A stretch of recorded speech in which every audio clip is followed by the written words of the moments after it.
Bs&B Rupture Disc. First, we need to know what rupture disc is.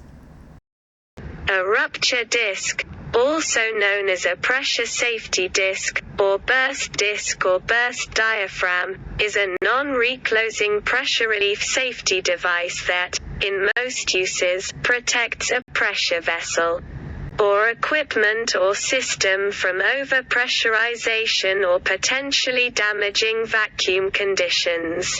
يعني باختصار هو كورس أمان بيحمي أي معدة أو أي فيسل من الضغط الزايد اللي ممكن تتعرض له. ده رابشر ديسك، التايب بتاعه S90، بيتحمل لحد 21 بار ضغط، تمام، ستانلس ستيل، ومقاسه 1 بوصة 1 انش السايز بتاعه، تمام. ده السبير بتاعه، تمام، سايز 1 انش، بيتحمل لحد 21 بار برضو. اهم حاجة التايب بتاعه برضو S90 وستانلس ستيل 316. هنفتحه دلوقتي ونشوفه. دلوقتي هنفتحه. ده الانستليشن انستراكشنز بتاعته بتبقى جايه معاه، تمام. هو ده بيبقى شكله، تمام. طبعا بيبقى له اتجاه، هيبان دلوقتي معانا، هنفتحه، تمام.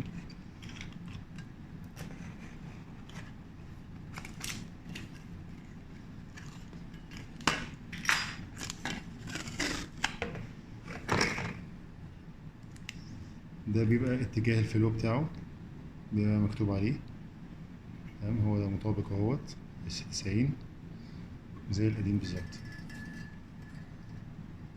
تمام. طبعا احنا هنفك القديم من الهولدر بسبيشال تولز، وهنثبت الجديد بنفس الاتجاه بتاع الفلو بتاعنا،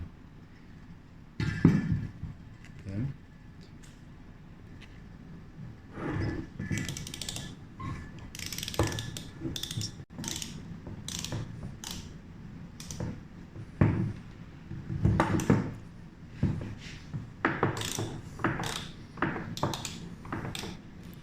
ده شكل الهولدر، تمام، بعد ما اتفك.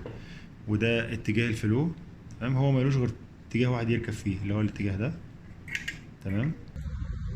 ده شكل الرفع القديم، رفع الديسك، تمام. وده الجديد.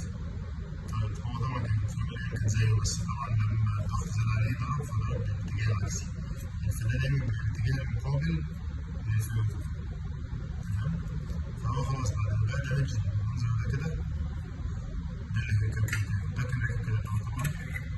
خلاص اتشال، نصفر هنا كويس الحتة دي، علشان طبعا ميبقاش فيه أي ريش أو أي حاجة صعبة أو كده، بحيث إن ده لازم يبقى راكب يكون كلين تماما، طبعا هو كده اهوت، مفيش فيه أي حاجة خدوش أو كده على السطح بتاعه. كذلك برضو الجزء التاني بتاعه اللي هيركب يتصنفر كويس، تمام. الجزء اللي هو مقابل البايب لاين، ده الجزء المقابل للرابشر ديسك من جوه، تمام. كده فتحات اهمت، لازم يبقوا مطابق لبعض كده، بس هو الفلو كده، هو يعدي من هنا يطلع من هنا كده، من المفروض ما يطلعش، بس هو هنا ده بيتعمل لحد 21 بار، درجة حرارة 100 درجة مئوية، تمام. وهو طبعا سايز 1 انش زي ما قلت. بعد كده بقى هنبدأ نعمل بوكسنج للهولدر، بعد كده نركبه في البطن. شكرا.